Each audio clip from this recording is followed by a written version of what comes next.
50 টাকা দাও না। এখন হবে না, তুমি যাও এখান থেকে, কাজের সময় বিরক্ত করো না। আন্টি আমাকে 500 কলা দিন তো। একটা কাজ করি, এই তরমুজটাই নিয়ে যাই, এটা দিয়ে কাজ চালাবো। মাম্মা 50 টাকা দাও না। কেন বিরক্ত করছো, এখান থেকে যাও। আরে আমার একটা তরমুজ কোথায় গেল? এটা নিশ্চয় চিন্টুর কাজ। যাই গিয়ে দেখি ও তরমুজটা দিয়ে কি করে।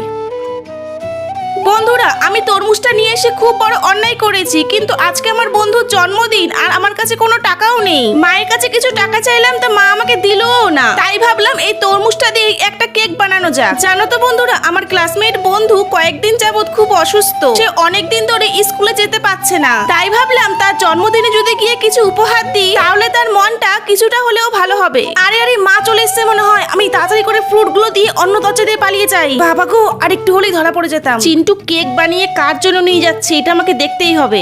হ্যাপি বার্থডে বন্ধু।